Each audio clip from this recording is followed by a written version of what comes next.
The smell of fresh coffee filled the air as people chatted quietly at small tables. The little cafe on the corner of Fifth Avenue was always warm even on cold mornings. It had soft lights, old wooden chairs, and music playing low in the background. It was the kind of place that made you feel like time moved slower. Anna stood near the door holding a small purse and a worn folder tucked tightly under her arm. Her coat was too big and her shoes looked a little old, but she stood tall. Her eyes scanned the menu behind the counter, lips moving slightly as she tried to read the words. It was her second week in New York. Everything still felt new, loud, and fast. Back home things were simpler. She used to walk to work, greet neighbors, teach music to children, but that life was gone now. Here she was just another face in a busy city. Next, called the barista behind the counter. Anna stepped forward, voice soft. "Hello, I want, one coffee. Small please." The barista smiled kindly and nodded. "Sure thing." As Anna searched for the right change, a loud laugh came from behind her. A man in a crisp suit leaned against the counter, holding his phone and smirking. "Wow, strong accent," he said loudly. "What is that? Russian? Romanian? Do you even know what you're ordering?" Some nearby customers chuckled, not quite sure what to do. Anna didn't look at him. She just handed over her money, grabbed her coffee and turned away. The man watched her go, still amused with himself. As Anna left the cafe, her folder slipped slightly from her arm. A corner of a paper poked out, just enough to show a music note and the letters AL. She quickly tucked it back in and walked into the city crowd. It was a chilly morning, and the cafe was buzzing with the usual rush. People typed on laptops, stirred sugar into their drinks, and waited in line with tired eyes and heavy coats. Anna stood near the counter staring at the chalkboard menu. The words swirled together, long and confusing. She held her small purse tightly, the folder still pressed under her arm. Her fingers shook slightly, either from the cold or nerves, maybe both. Can you help?" she asked the barista, pointing at the board. "What is cold brew?" The young barista leaned over the counter, kind-eyed. "It's just coffee served cold. Some people like it strong. Want to try something lighter, maybe a latte?" Anna gave a small grateful nod. "Yes, latte, small." Just then, a voice cut through the noise. "Wow," Daniel said loud enough for everyone to hear. "Did she say cold brew? What, did we start serving coffee in a mine now?" A few people near him chuckled. Anna didn't turn around. She looked down at the floor, heart pounding. Daniel took a few steps closer, still smirking. "Let me guess," he continued. "She's new here, probably cleaning offices by night, huh? Gotta save up for those English classes." More nervous laughter. A couple near the window glanced at Anna, then looked away. The barista shifted uncomfortably but didn't say anything. Anna paid quickly, her voice even quieter now. "Thank." She grabbed her cup with shaking hands and turned to leave, eyes low, shoulders pulled in.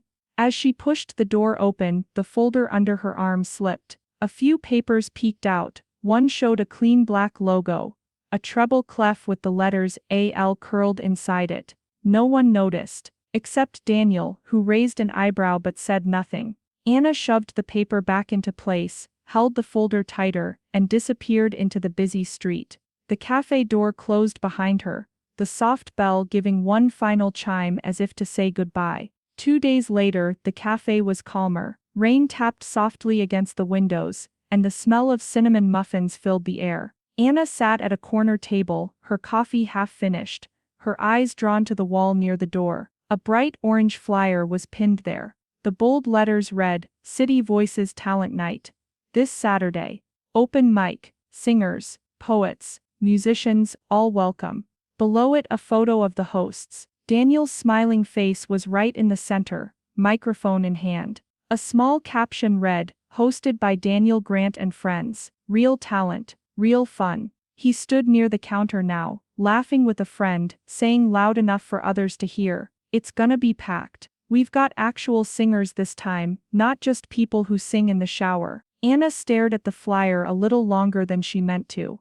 "Thinking of signing up?" the barista asked gently, walking past her table with a dish towel in hand. Anna blinked. "No, I just look." The barista smiled kindly. You should. You've got something in you. I can tell. Anna looked down at her hands, then at her folder resting on the seat beside her. The edges were worn, but inside it held sheet music, old photos, and pieces of a life most people didn't know she had. She waited until Daniel left. Then, slowly she walked up to the flyer. A sign-up sheet was taped below it. She wrote just 2 letters. AL, no phone number, no details. Just that. Then she left without saying a word, her heart pounding like a drum. No one knew who AL was. Not yet.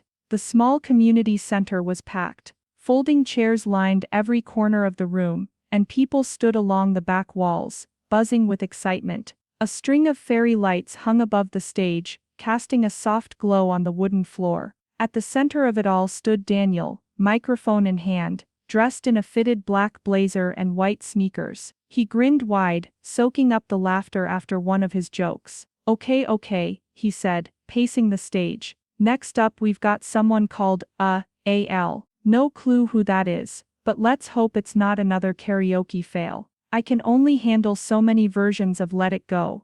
The crowd chuckled. A few clapped out of habit, more curious than excited. Backstage, behind a thin curtain, Anna stood very still. Her hands were cold and her heart felt like it might break through her chest. She wore a plain black sweater and dark jeans. No makeup, no jewelry. Just herself. She heard her name, well, not her real name, just the initials, and took one shaky breath. Then another. Then she stepped onto the stage. The room went quiet almost instantly. Something about her presence, soft but steady, made people stop talking. Even Daniel lowered the mic and tilted his head, confused. Anna didn't look up right away. She set her small folder on the music stand, opened it gently, and took out one sheet of paper. Then she stood in front of the mic, eyes closed, lips slightly parted. For a second there was only silence. Then she began to sing. Her voice was soft at first, like a whisper carried on wind. Then it grew stronger, smooth, powerful and full of emotion. The kind of voice that made you stop breathing just to listen. Every note was rich with pain, memory and something else, hope. The crowd froze. No laughter now, just wide eyes and open mouths. Even Daniel stood still, his joke caught in his throat. No one had expected this. And Anna, she was only getting started. Anna stood beneath the soft lights, eyes closed, her hands gently resting on the mic stand. The first note left her lips, like a secret being told for the first time. Her voice wrapped around the room like a blanket, warm, deep, and achingly beautiful. It rose and fell like waves, every note full of feeling. The crowd, once buzzing with laughter and chatter, now sat frozen in place. No one moved, no one spoke. Even the sound of cups being set down stopped. And then came the song. It wasn't a pop cover or a throwaway tune. It was something original, raw and haunting. The lyrics spoke of loss, of leaving behind everything you knew, of starting over when your heart is still broken. As she sang, memories stirred in her mind, weaving through each word. Flashback, she stood in a sunny classroom back home, children gathered around her piano. She laughed as they sang together, her voice rising above theirs, strong and proud. She was their music teacher, their mentor, their light. Flashback, later a dim room. A news report. Her hands trembled as she read the words. A car crash, her husband and son gone. Just like that. The light in her eyes dimmed. She packed what little she had, grabbed her folder of songs, and flew to a place where no one knew her name. Back on stage, her voice cracked, but just for a second before soaring even higher. Daniel, still near the edge of the stage, leaned forward. His smile was gone. His face had changed. He squinted, eyes narrowing. He knew this song. It had been playing all over social media weeks ago. It was shared by influencers, featured in an ad, even used in a documentary clip. But the artist had never shown her face. Just a single name under the video. AL. He stared at Anna, now more than just the woman with broken English. His lips parted, but no words came out. She was AL, the mysterious singer everyone had been trying to find. The voice behind the song, millions of people had heard.